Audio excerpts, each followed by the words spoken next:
Semangat dari zonasi tentu sangat kita apresiasi, tapi memang ini di lapangan kami mendapatkan banyak masukan terkait dengan persoalan-persoalan teknis sebelum ada zonasi dan setelah zonasi diterapkan. Baik, terima kasih rekan-rekan wartawan. Ini saya didampingi oleh mitra kami dari Komisi 10 yang full tim, Ibu Ketua, Ibu Hetifah, kemudian anggota Pak, ini tokoh penting ini beliau, saya kira sudah tidak perlu saya kenalkan ya. Kemudian Ibu Imah juga sudah tokoh penting juga, yang di sebelah kanan Ibu Dirjen GTK. Tadi kami baru saja menyampaikan beberapa hal yang terkait dengan acara rapat koordinasi dan evaluasi kebijakan Wamen Pak Atif dan Mas Fajar yang terkait dengan kebijakan pendidikan tahun 2024 dan upaya kami untuk mendapatkan masukan untuk kebijakan di tahun 2025. Fokusnya pada dua persoalan strategis, yaitu PPDB zonasi dan P3K. Ini dua persoalan yang memang selama ini sangat menyita perhatian kita, karena memang dalam pelaksanaannya menimbulkan kontroversi, baik yang setuju maupun yang tidak setuju. Nah, kami tentu belum pada keputusan apakah PPDB atau zonasi itu kita lanjutkan atau kami pilih cara lain. Kemudian juga terkait dengan guru PPPK juga menjadi bagian dari kebijakan kami yang memang dalam beberapa hal terkait dengan regulasi menyangkut ASN dan juga regulasi yang terkait dengan kewenangan pemerintah daerah dan pemerintah provinsi dalam kaitannya dengan otonomi daerah. Jadi forum ini sekali lagi adalah forum di mana kami mendengar, kami meminta masukan dari para kepala dinas pendidikan seluruh Indonesia agar ke depan kebijakan strategis dan juga beberapa program strategis itu dapat terlaksana dengan sebaik-baiknya. Semangat dari zonasi tentu sangat kita apresiasi, karena pelayanan pendidikan yang bermutu untuk semua dapat diberikan di lingkungan sekolah yang dekat dengan tempat tinggal para murid. Tapi memang ini di lapangan kami mendapatkan banyak masukan terkait dengan persoalan-persoalan teknis di lapangan dan juga persoalan yang berkaitan dengan mutu dari layanan pendidikan di sekolah-sekolah sebelum ada zonasi dan setelah zonasi diterapkan. Kemudian terkait dengan guru P3K, kami sampaikan bahwa selama beberapa minggu ini kami beraudiensi didampingi para wakil menteri dan para dirjen ke beberapa organisasi yang menyelenggarakan pendidikan, dan memang terdapat masukan yang sangat besar ya kami terima supaya penempatan guru PPPK ini dapat dievaluasi. Penempatan guru P3K hanya di sekolah negeri saja itu ternyata menimbulkan masalah, dan juga tadi Pak Wakil Presiden menyampaikan ada masalah di mana satu daerah itu memiliki kelebihan guru dan daerah lain kekurangan guru. Mungkin juga ada sekolah yang juga kekurangan guru, bahkan mungkin satu sekolah hanya satu guru saja. Ini mungkin menjadi guru yang tersisa. Tapi juga ada sekolah yang kelebihan guru sehingga karenanya kekurangan jam mengajar. Nah, ini yang nanti kami coba lakukan, dan bagaimana kami juga bisa terus berkomunikasi dengan Komisi 10 sebagai mitra kami terkait dengan penyelenggaraan ini. Karena itu kami persilahkan Ibu Dr. Haja Hetifah juga untuk menyampaikan pandangan-pandangannya, dan juga masukannya untuk kami kepada rekan-rekan wartawan. Monggo. Terima kasih Pak Menteri dan juga para wamen dan sahabat-sahabat saya dari Prof. Nunu dan teman-teman pimpinan Komisi 10, teman-teman media. Kami Komisi 10 sangat mengapresiasi langkah-langkah sigap yang sudah dilakukan oleh Pak Menteri, yang kelihatan sekali ya niatnya ingin mendengar lebih banyak, terutama juga suara-suara dari daerah. Dan kami sebagai mitra tentunya ingin mensupport semaksimal yang kami mampu agar dari sisi legislasinya jelas. Kalau memang kita ingin memperbaiki juga mulai kapan supaya itu bisa dilaksanakan dengan baik, dan juga tentunya dari sisi anggarannya bisa teralokasikan dengan cukup, dan kami pun akan ikut mengawasi pelaksanaannya. Karena kami berasal dari banyak daerah pemilihan yang ingin juga ikut membantu memberikan informasi terkait situasi di lapangan. Dan kami juga merasa sangat mengapresiasi kehadiran Bapak Wakil Presiden pada hari ini yang merupakan bentuk dukungan beliau yang sangat luar biasa kepada inisiatif-inisiatif yang sedang dilaksanakan oleh Menteri Pendidikan Dasar dan Menengah kita. Intinya seperti itu ya teman-teman, kami ini kompak sekali. Alhamdulillah rapat pertama sangat produktif dan akan banyak perubahan-perubahan ataupun penyempurnaan-penyempurnaan. Kami juga berharap semuanya berjalan smooth ya, lancar. Terima kasih. Terima kasih, begitu ya teman-teman wartawan. Ada yang ditanyakan? Silakan Pak Menteri. Prof. Apa tadi Pak yang terkait dengan materi pendidikan coding? Oh iya betul. Bagaimana Pak?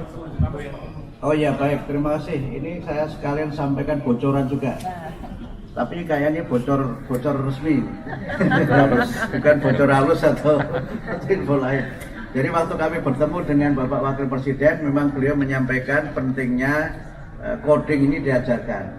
Dan kami sampaikan dalam rencana kami untuk pembaharuan kurikulum yang akan datang, itu akan menambahkan mata pelajaran Artificial Intelligence dan Coding sebagai mata pelajaran pilihan di sekolah-sekolah yang memang sudah mampu melaksanakan.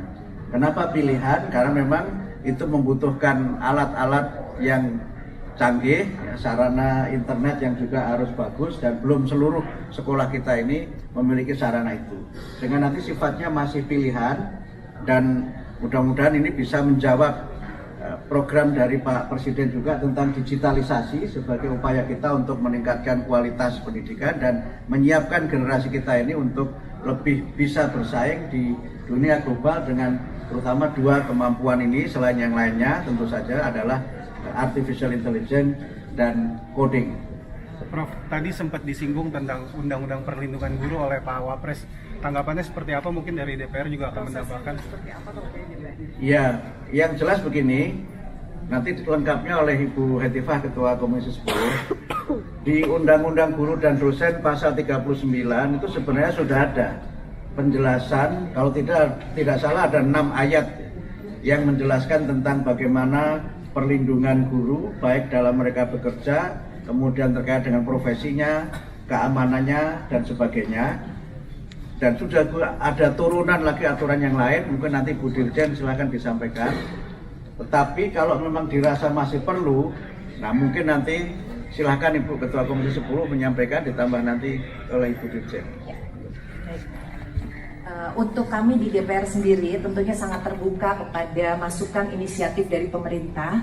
Namun untuk saat ini secara resmi yang sudah kami masukkan untuk direvisi adalah Undang-Undang Sistem Pendidikan Nasional, yang mana di dalamnya juga bisa jadi akan mengintegrasikan hal-hal terkait dengan guru dan dosen. Dan secara lebih spesifik lagi, memang di dalam Undang-Undang Guru dan Dosen yang existing ini sudah ada pengaturan-pengaturan yang cukup kuat. Nah sekarang berarti pelaksanaannya dan aturan-aturan pelaksanaan yang sudah ada ini bagaimana disosialisasikan dan diterapkan ya pada saat ada guru-guru yang menghadapi masalah, itu bisa digunakan sebenarnya sebagai payung hukum untuk melindungi mereka. Seperti itu. Jadi kami siap saja Pak nanti. Baik, menambahkan tadi Pak Menteri dan Bu Hetifah sudah menjelaskan ya dari Undang-Undang Guru Dosen boleh agak maju gitu ya berarti atau gini aja ya. Jadi dari Undang-Undang Guru Dosen sudah ada, kemudian turunan Permendikbudnya juga sudah ada, lalu di Permendikbud itu sudah ada amanat petunjuk teknisnya, juga sudah disiapkan juknisnya, hanya tinggal masalah implementasi. Nanti kami akan memperkuat lagi sosialisasi dalam tahap implementasi dari Ditjen Guru dan tenaga kependidikan. Terima kasih. Pak, terkait dengan renovasi sekolah, rapat terakhir di DPR kan komisi meminta untuk berkoordinasi dengan PUPR dan Bapak meminta solusi yang moderat kepada Wapres. Sejauh ini gimana Pak? Sudah ada solusinya? Saya berencana bertemu dengan Pak Menteri Pekerjaan Umum karena sekarang PR-nya sudah pindah ke tempat lain dan anak sekolah sudah banyak PR juga kan. Jadi kami sudah bicara dengan Pak Menteri Pekerjaan Umum di waktu ketemu di Sentul dan sedang diatur waktu untuk duduk bersama bagaimana agar mekanisme pelaksanaan rehab sekolah itu dapat kita cari jalan keluar yang memungkinkan untuk tadi Pak Wakil Presiden menyampaikan pelaksanaannya bisa tepat sasaran dan juga dapat dipenuhi dalam waktu yang tidak terlalu lama.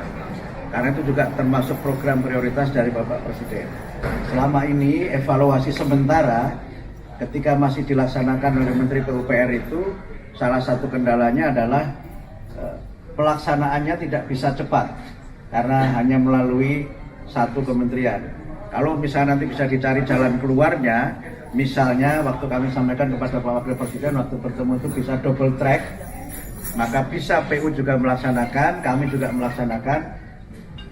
Upaya kita untuk bisa memperbaiki sarana dan prasarana pendidikan khususnya fasilitas fisik yang rusak itu mudah-mudahan dapat dilaksanakan lebih cepat lagi. Pak, soal banyaknya penolakan terkait UN itu gimana Pak? Bagaimana? Banyaknya penolakan UN sampai ada petisi itu bagaimana? Oh belum, kami masih akan ada lagi acara seperti ini, mengundang para ahli, para pelaku dan juga para pengamat, termasuk juga nanti wartawan juga bisa kita undang untuk ikut memberikan evaluasi tentang UN.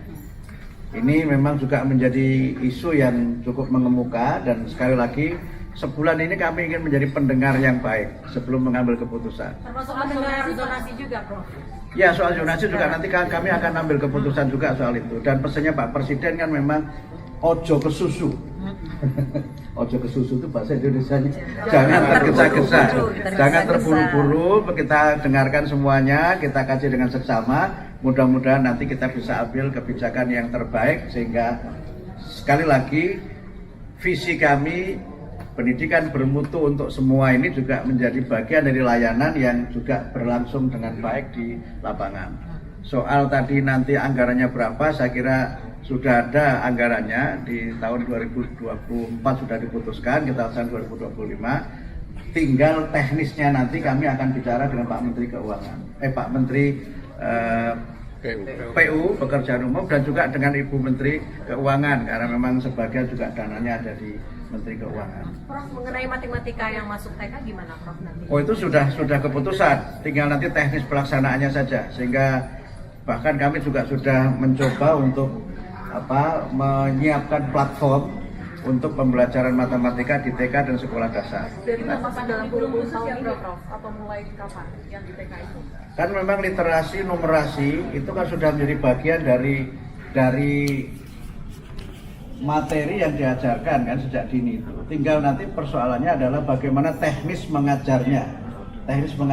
Dan ada banyak penelitian yang menunjukkan bahwa anak-anak yang memiliki pendidikan dasar yang baik, termasuk juga yang memiliki kemampuan literasi dan numerasi yang baik, itu punya keberhasilan studi di jenjang yang lebih tinggi, lebih baik daripada mereka yang tidak punya dasar literasi dan numerasi di tingkat pendidikan anak usia dini. Kemudian yang kedua juga salah satu dari prinsip pembelajaran di TK dan juga SD pada kelas-kelas awal adalah penguatan sosialisasi supaya mereka bisa mengenal norma-norma sosial yang berlaku, kemudian juga karakter-karakter utama yang membentuk kepribadian mereka. Dan perlu dipahami bahwa matematika untuk TK ini tidaklah yang hitung-hitungan rumit. Hitung-hitungan rumit biarlah Komisi 10 yang menghitung. Tapi nanti sesuai dengan prinsip pedagoginya, matematika di tingkat taman kanak-kanak dan SD awal itu, kalau TK itu kan bermain sambil belajar. Jadi ditekannya pada bermain. Kemudian kalau SD awal itu belajar sambil bermain, sehingga belajar itu semuanya disampaikan dengan cara yang sangat menggembirakan, tidak ada target-target yang tinggi, karena penekanannya adalah pada prinsip-prinsip logika dari matematika dan mengajarkan matematika sesuai dengan tingkat pendidikan anak TK juga anak SD pada kelas-kelas awal itu.